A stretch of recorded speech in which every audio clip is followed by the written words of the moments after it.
Hello बच्चों, पिछले video में हमने देखा molecules of element.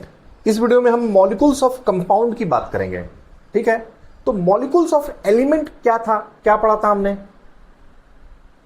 Atoms of same type combined together to form molecules of element. अब मैं थोड़ा सा एलिमेंट वाला मॉलिक्यूल मैं यहां पे साइड में लिख देता हूं, atoms of same type.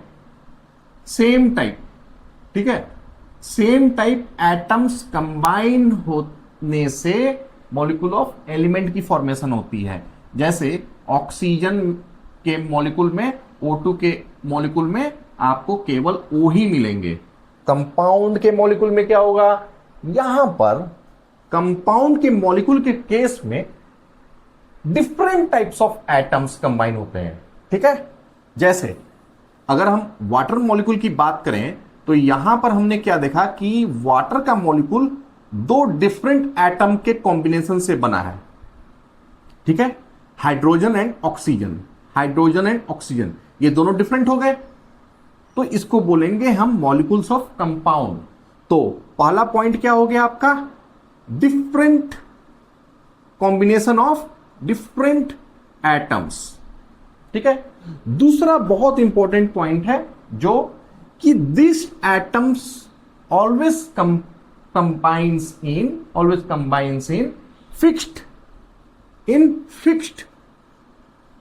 Definite fixed proportion.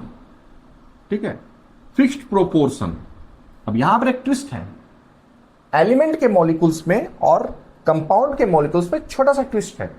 आप देखो यहां पे O2 है, ये हमेशा O2 ही रहेगा। ऐसा नहीं कि ऑक्सीजन को आप कभी O4 बोल दो, O5 बोल दो, नहीं, ये हमेशा O2 ही रहेगा। यानी कि यहां पर भी फिक्स्ड नंबर में ही कंबाइन हो रहे हैं, लेकिन यहां पर फिक्स्ड मास में कंबाइन होंगे, फिक्स्ड एटॉमिक मास के रेशियो में कंबाइन होंगे। क्लियर हुआ ये पॉइंट? मैं फिर से बता देता हूं,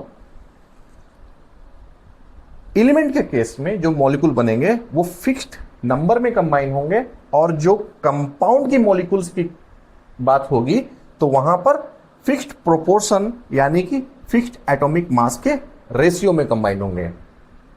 ठीक है, तो यहां पर एटॉमिक मास का रेशियो है और यहां पर फिक्स्ड नंबर है। एग्जाम्पल हम लेते हैं, H2O का ही एग्जाम्पल लेते हैं। हाइड्रोजन का एटॉमिक मास क्या है? 1 एटॉमिक मास यूनिट। ठीक है, ऑक्सीजन का एटॉमिक मास क्या है? 16 एटॉमिक मास यूनिट। तो H2O में हाइड्रोजन कितने हैं? हाइड्रोजन के एटम कितने हैं?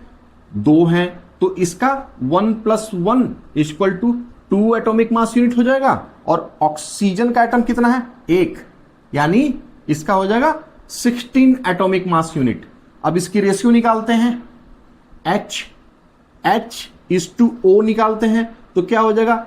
2:16। अब इसको कैंसिल कर दो तो बच जाएगा हमारा 1:8। तो इस रेशियो में ही हमेशा कंबाइन होगा। ये मास का रेशियो है दोस्तों, ये मास का रेशियो है, ये नंबर का रेशियो नहीं है। ये 1:8 मतलब HO8 की बात नहीं हो रही है।